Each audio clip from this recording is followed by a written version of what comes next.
I'm going to talk for a bit around the growth of mobile and why mobile is important. I couldn't possibly cover everything to do with mobile in 20 minutes, but I'll do what I can. I'm going to talk a bit about some of the free tools and technologies and some of the applications that you can use for your organisations from Google. Again, there's quite a lot in there. Some of it you may be very familiar with, some of it you may not be. I want to spend a bit of time talking about Google Plus as well, which I'm sure you're all hugely excited about, because Google Plus I think sometimes is not necessarily displayed in the right way, and the opportunities that sit within it aren't necessarily being utilised. So I want to sort of touch on that for a bit. I'm going to touch very briefly on custom Google Maps, because I know that's of interest to a number of you, and the Google Maps product is an interesting one. And as mobile goes, of course, as I'll touch on shortly, Google Maps is one of the biggest mobile apps there is out there. And then I'll spend a tiny bit of time talking about some of the new trends and insights, Google Glass, Google Now, that sort of thing. But that's kind of the bit at the end, so hopefully we'll have enough time to do that. So Eric Schmidt, who is an unusual man, said that if you don't have a mobile strategy, you don't have a strategy. You have probably seen recently, if any of you use Facebook, the amount of different types of format and ad formats you see on your mobile phone if you ever log in via Facebook or the Facebook app. The battle and the fight for the mobile screen, the mobile space has only just started. And every year since I ever started in media, it was the year of mobile. I reckon the year of mobile was like year 2000 when everyone started texting each other. That was the year of mobile. It's happened. It's all gone. But 2013 really was probably the year of mobile, and it was the year that mobile became equally as important as anything else that you do in marketing. And that's not an understatement. And next year, mobile will become more important than anything you currently do in advertising and marketing. So we had this stat, which is that 86% of mobile time is spent in apps, which for Google and for other kind of big online website, that's quite a concern if customers are only accessing you via your browser. Because if they're only going to go to apps, going to be regularly using apps, therefore they can completely bypass anything that you do. I work with a lot of travel and finance clients, and travel clients particularly are having big concerns and big battles at the moment about getting people to download their apps, become the first choice for their decision making, because otherwise how do you drive them there? How do you get people to know about you if all they're accessing is via apps? I can't show, unfortunately, figures of growth for the whole of Google. It's just not something we publicly share. But car insurance is one of the biggest terms on Google. And it's very indicative of the way the market is moving generally across virtually all terms. I'm sure those of you who have got analytics for your Google Analytics for your own websites have seen this happening as well. This is not kind of a new trend, but there was a 40% increase year on year in people accessing Google terms and Google car insurance terms via mobile. The splits now, as they come in, are roughly 41-58. So for mobile and tablets, 41 and 58 is desktop. Within 12 months, that's easily going to be 50-50. Probably after Christmas, mobile will overtake desktop, which effectively means that anything that you do should be mobile first. Any type of activity you run, any types of optimization that you do, any types of promotion that you do need to be mobile first, because otherwise you're reaching less than half the people who will be accessing it. It's just sometimes a slightly scary stat, and the thing that I would say is don't worry. We work with banks, we work with Nikes, Adidas's, some of the really, really big brands of this world, and they're not even getting this right yet. So don't think that kind of everyone in the whole market's got this perfect and you're behind if you don't have it. But the first thing I would say, and I'm sure you've done this already, is just go to your mobile phone, search for your website, search for your brand, look at your social media, look at your videos, look at anything that you do and see how it translates on mobile, see how it translates on tablet, because sometimes you'll be surprised, sometimes in a good way, sometimes not so much. So it's a very, very important thing to think about, not only just because of the way that people are changing how they use mobile, but also the sheer volume that they're adopting and the speed that they're adopting it. So an example, as I touched on previously, was the travel industry. Hotels.com, who are the biggest hotel aggregator site in the world, have a fairly successful mobile app. And as part of the mobile app, they actually run same-day bookings. And I'm going to show you an example in a minute of how they've brought this to life through video. But they have told us, and they have publicly made available, that 80% of their bookings on same day are done through mobile. So it's not like it's a small part of their business, it's not like it's a niche thing that they do. On the same day booking, it is their business. It's exactly what they focus on. The other business that started to really transform is Google's. Now, most of you have probably seen this login. Have you ever have any kind of access to Google? And this came about because we used to have something like 27 different access points for Google products. So whether that was Chrome, whether that was YouTube, whether that was Google Maps, whether that was Play Store, Android, Google Now, it was ridiculous. And as a mobile company, as a tech company, how can you possibly offer a good user experience if every time you want to access that same company, you've got to log in via different user points? And that really is where Google Plus comes in.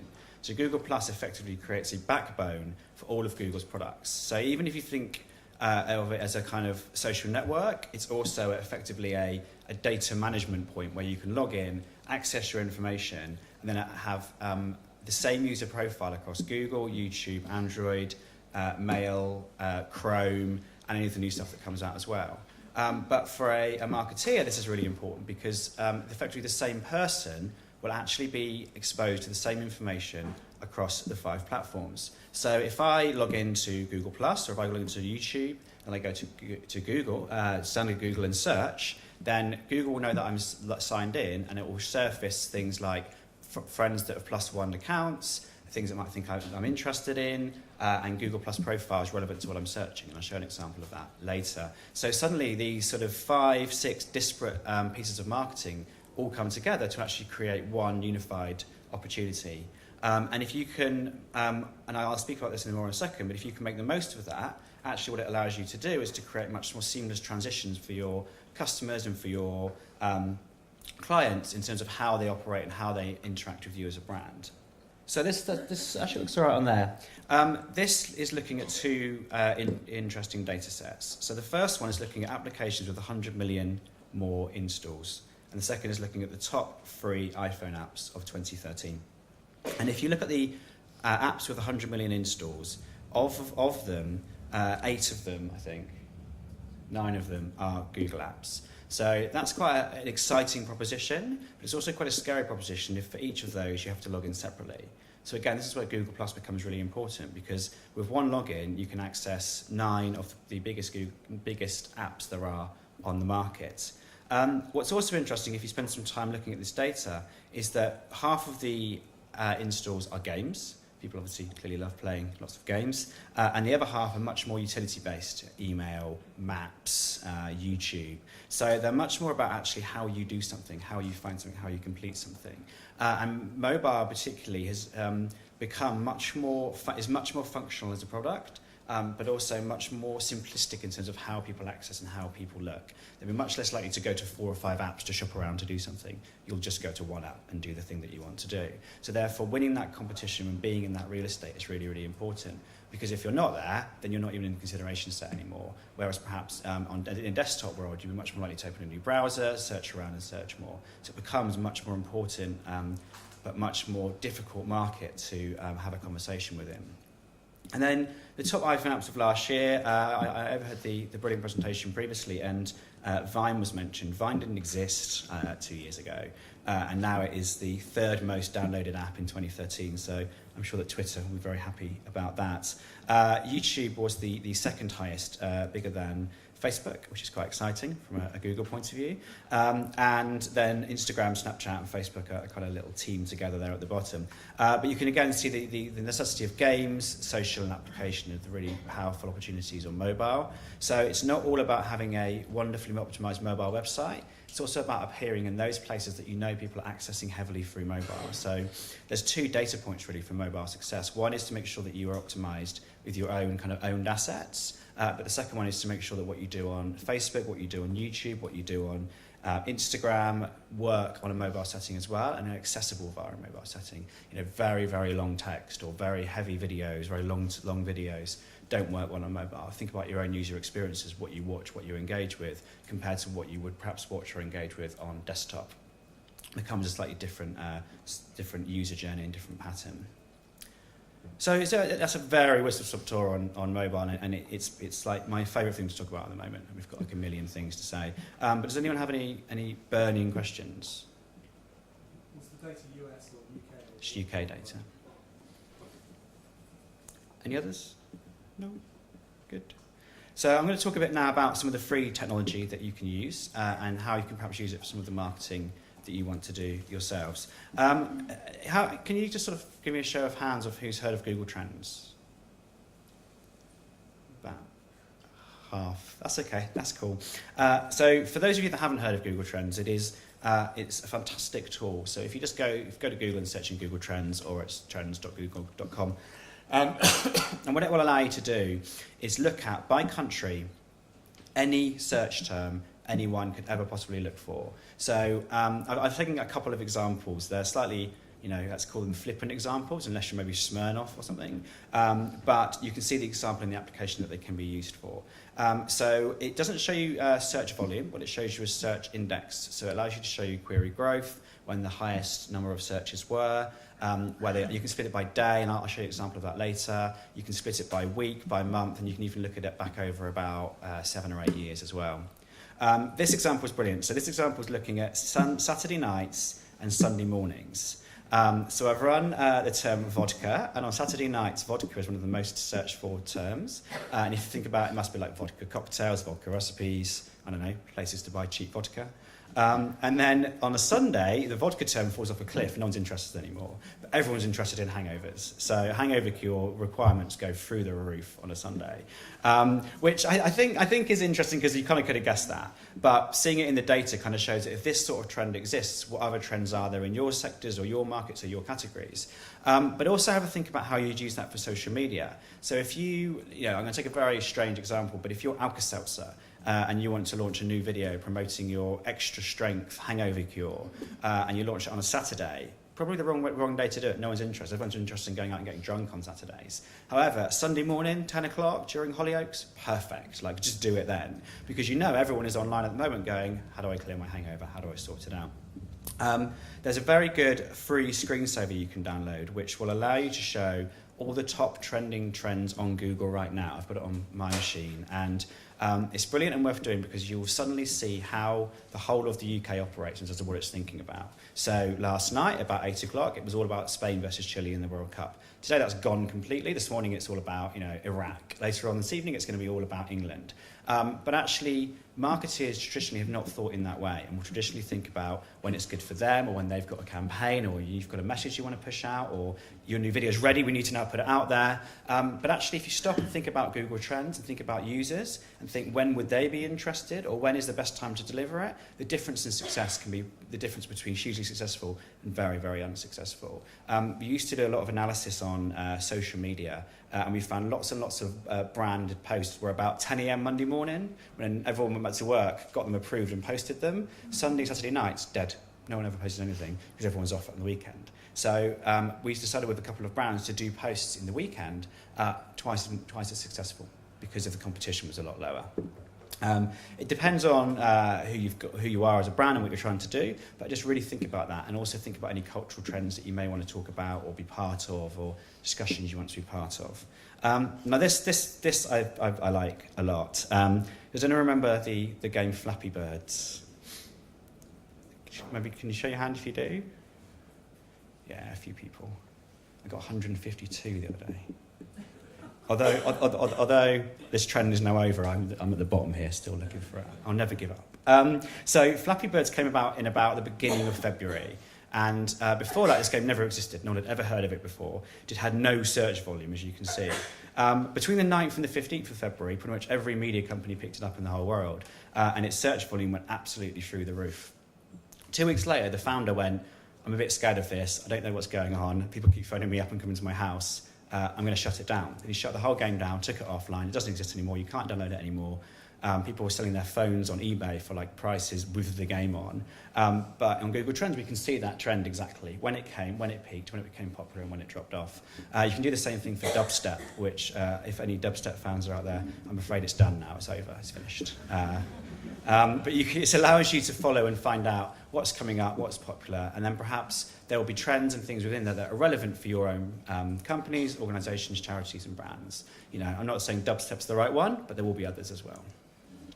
I'm going to touch a tiny bit, I'm wary of time, on Google Docs. Now, Google Docs is again a free tool. It's just type in Google Docs, and it lets you have shared working across your whole organisation. So you can log in, and this presentation is on Google Docs, of course, but you can use Sheet, which is like Excel, Docs, which is like a Slide, which is like PowerPoint, and Docs, which is like Word. You can go on, you can use them from anywhere. If you have a Gmail account, if you log in, you can log in and access the same information. If you're on your home computer, your work computer, or your auntie's computer at Christmas, it doesn't make any difference. And it allows you then to share that document with anyone else who you work within your company and work on it collaboratively and together, rather than forwarding PDFs and PowerPoints back and forth and back and forth. So it's a really, really powerful tool, and it's completely free. So as a company, or if you're working in 2 or 3 of you as a marketing team, it's a brilliant way of working out who's doing what, shared work streams and those types of things. So it's probably the most backed and supported piece of free technology that we have, and it's also probably the one that's most underutilised in terms of what it can do. So for those of you who have heard of it, brilliant. For those of you that haven't, I definitely think it's worth checking it out and seeing if there's some applications and opportunities for what you can do. And then who's heard of Blogger? About half, and it's all the same people. Blogger I love, and it's kind of had a bit of a bad rep because it's been around for a long time, and it used to be quite a standalone blogging platform, and if I showed you a Google trend of blogging, I think we'd see that on a downward spiral at the moment. However, it suddenly had a bit of a second rebirth because, as I said previously, if you logged into Google, Blogger was a completely separate login. Whereas now, if you log in, it's part of Google+. So effectively, anything you post on there, so Blogger is a free blogging platform. So you go in, you sign up, and you can launch your own blog within about 30 seconds. You literally be posting to the world with your own URL.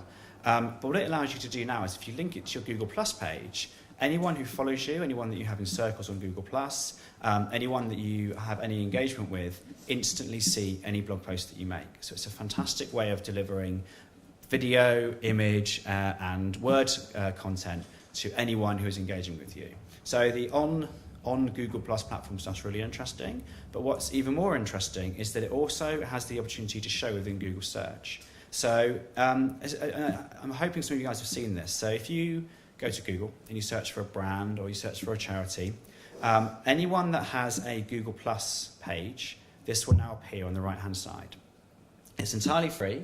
It's entirely pulled in from the Google Plus page, and it allows some really interesting opportunities. Oh, it works. Look at that. So if you look at this, it shows a map of where the headquarters are. That's optional. If you don't have a headquarters or whatever, you don't need to show that. It also shows contact information, reviews from Google, and reviews from third-party sources as well. But most importantly, it has a little follow button there. So anyone that searches for you as a brand, who's interested in what you have to say or what you have to say as a charity or something you're promoting, anyone who's interested can instantly click on there and follow that and become one of your advocates or see the content you're putting out there. Instantly, anything you write on Blogger or anything you post on your Google Plus page has the opportunity to appear right next to everyone who's searching for your brand. So it's a completely free piece of real estate that you can just use to market to people. If you put a video in there, they'll see the video. They'll have the opportunity to watch the video. So it's a fantastic way of engaging with an audience who are already interested in you and are already searching for you straight through the Google search, google.com search bar. I mean, I did quite a bit of research on this, and there are very few charities who currently have this set up. So if you currently search, you may get a Wikipedia page if you're lucky, you may get nothing. So it's a really, really big opportunity. But saying that, I've done lots of searches for airlines, and they're also rubbish, and so are banks. So don't worry about it. Google Hangouts is also a really important tool. Google Hangouts is a part of Google Plus that effectively allows you to have a conversation via video with a group of people, whether that's up to about 9 people in one go, that allow you to have a web stream with them, ask them questions and engage with them. So for a charity, it's a fantastic thing to do if you had some people who wanted to donate or are interested in doing some sort of sponsorship event. You can bring them on, have a chat about the charity, explain what you're doing, explain how it works, and really engage them in the brand and really engage them in what you're doing. The second thing I think that's really important with Hangouts is it allows you to broadcast to a much wider audience with a product called Hangouts on Air, which I'm sure many of you probably haven't heard of. So Hangouts on Air allow you to link what you're doing on Google. It's really, really straightforward, so don't worry.